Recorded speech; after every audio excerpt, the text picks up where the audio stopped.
This video I have filmed 3 different times, and every time something has happened. Either with the audio or with the video, the editing software, or the computer itself.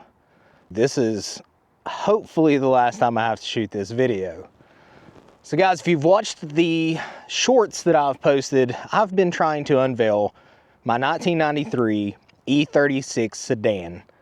It is a 325i we picked up for $1,900.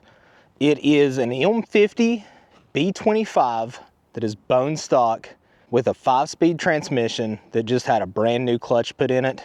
Unfortunately, previous owner told me it was overheating, and if you go by the gauge, it was. However, that's one of the quirks about this car. I think that the sensor is going bad because once it gets up into the red, the light will shut off. I hooked my scan tool to it and the temp was fine. So when you're driving, if you'll just cut the key off and kick it back on, turns out that the temperature is absolutely perfect. So we dodged a major bullet with that. I'm going to be assuming, if you're one of the couple hundred people that watch my channel, what in the world are we going to do with another E36? This car, its sole purpose is going to be a dailyable backup drift car to the 350Z. Before, it was going to be my actual daily.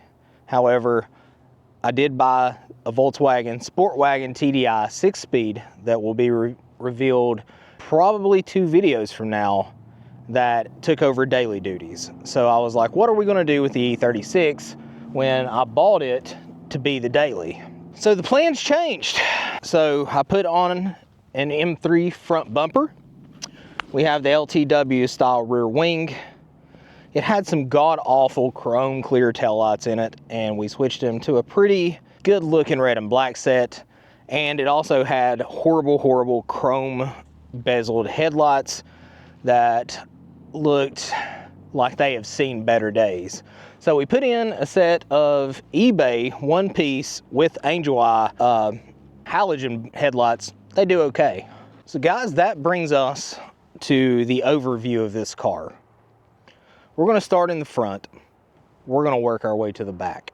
All right guys, starting at the front of the car, like I said, we did put in the eBay angel eye headlights. They are still halogen bulbs. They do okay. Not the brightest things in the world, but they're definitely more serviceable than what was in it. They were completely fogged up, chrome housing. High beams didn't work, so I figured might as well splurge. Get some decent looking black housing lights and complete kind of this blacked out look that we're going for. Right now it's kind of a black and chrome mix with the grille and the wheels, but that's going to change as well. Next thing you're probably going to notice, we did an eBay M3 front bumper. It had the factory front bumper on it. Paid I think $150 for this bumper shipped, which is a pretty good deal considering really how good it fit. And it came with a removable lower lip as well. So one of the biggest problems with this car is the paint work. It's one of the reasons we got the car so cheap. The paint is absolutely terrible. The paint on the hood, the clear coat is completely failed, and it's also failed on the roof as well. So that is going to be fixed. We're going to paint this car. I'm not sure if we're going to leave it black or if we're going to do a different color, but for right now, for all intents and purposes, we're going to be leaving it black. So we're just going to work our way down the passenger side of the car. I'm going to kind of show you all the flaws. Front fender has got a kind of a dent on it. The rest of the fender looks pretty good. These factory side moldings will be replaced with M3 flat side moldings. For now, these look okay, but the adhesive and the clips and everything, as expected on a 31-year-old car now, has started to fail. It's one of those things that just happens on these cars. If you get into these cars, you will see exactly what I'm talking about. Door handles. It's another thing that fails really bad on these cars. They're made kind of from a brittle plastic material, and this one, of course, has broke. Moving on back, we have some primered overspray. That is my fault. I did paint these door handles. They were chrome and kind of messed up the masking. The big plus on this car is there is little to no rust, and that is a big plus on these cars because on these German cars, especially the early 90s German cars, rust is kind of an issue. Now you will see on the side, one thing that is missing from the kind of the aero package that we have going on, and that is M3 side skirts. A lot of people will go with the M Aero on these cars just because it looks the best.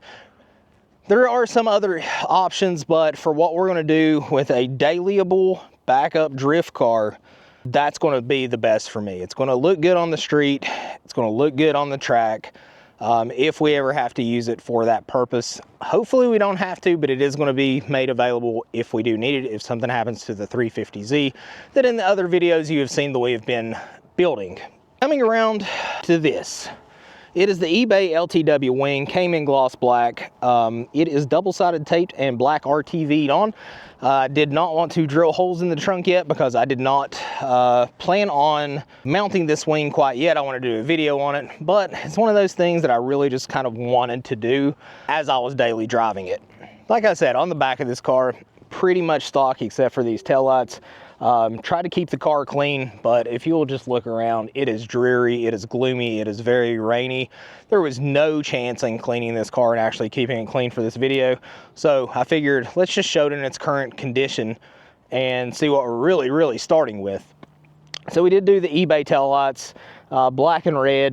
Bad thing is, the reverse lights obviously don't work that well because they are tinted. It's one of those things. Let's tint our tail lights so they work worse. Again, LTW eBay wing. I think this was $150. It was already gloss black, so we didn't have to paint it, so that was a big plus. Moving on to the interior. Very stock appearing interior. The door panel has obviously seen better days, as pretty much every E36 door panel has. The seats actually in pretty good shape for the leather, and considering it's 31 years old.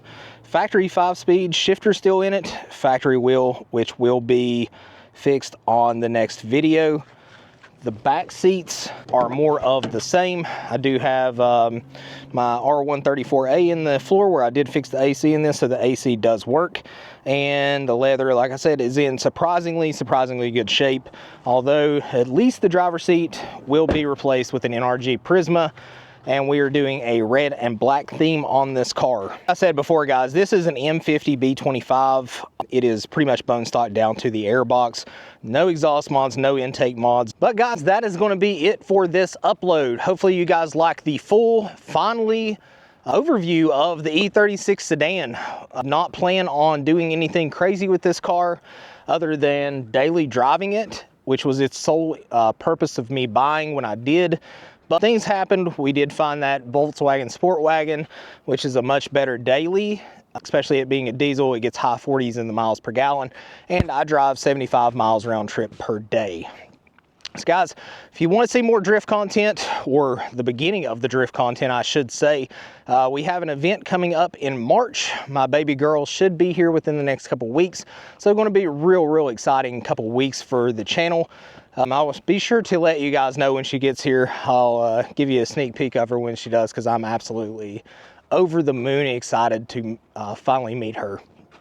But guys, hit that big thumbs up button, subscribe to the channel if you haven't. Next video, we will be installing the NRG suede wheel in the car, along with a Kaio Star quick release that we used in the 350Z.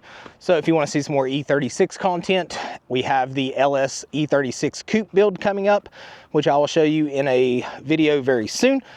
But guys, I will see you guys on the next video.